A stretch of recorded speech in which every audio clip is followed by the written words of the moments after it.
nào tỉ hết bằng thắt ta si tam căng cái tam vai bằng mũi thu na càng được bằng mà plak mà nào kia thì nào chơi cái mà thì ngay chắc quên thì hạt tu còn mũi thu na càng được na càng nào chơi ai thì nào càng được nào mungkin còn mũi ra chơi ơi chứ mà tắt là thu na càng được bằng thì hạt anh mà lại nào kia nhưng mà băng rất nhiều nào là tươi mong hai tươi clip Giêsu bạo quậy là của bà hai giả là có phải thì ngay bây giờ rút thần đen của ông trên bài trên quần tầm nào mười măng này cực độ sơ thu về 5 phút quý bằng chu hành để mà được tốt từ trâu cú ăn mà bằng nào trái cắm mà chỉ đi nào tươi thì khách chắc quỳnh đã cùng còn làm gột đi lẽ nào tươi to bằng được thì ăn được một số ăn nhẹ còn sao còn nào người tắt cu nào cả cái là cái cu hề làm mình lang này đâu phải cú làm này lòng gọi đầy skin bằng chưa vậy tập nạp cái đấy nên sao hè ôi ăn mà hè cắt nào mà đặt tiền quanh lại chốt ngân này nhận lại vậy hè anh tầm rồi cũng là thu na quan ra năm của thu gần nằm hè nó đấy chính là chốt này nhận thế thì sao anh tầm rồi trong Johan trong xung quanh trong gần ở bài Giêsu là tầm nghĩ bữa cướp cái tóc cũ cướp ăn cái này để mà ăn để mà ra ăn tóc mà mày chỉ đi đó là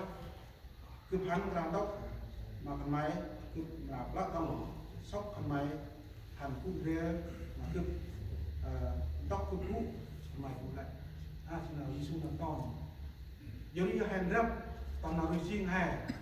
hay cũng nào vào sai là ăn hay cũng quay con quay làm đua bằng một ăn không cứ hay mình thích và ăn lại ngồi mình bọc quay là gì mình bọc quay mình lọc rồi mình ai nào cách to ai nào nuôi ai nào lợn đưa ai nào quan tâm ai su hắt liên doanh ai ấp lên đưa tầm ta mày không phải mua tiền lọc vào này lọc rồi cả ra bà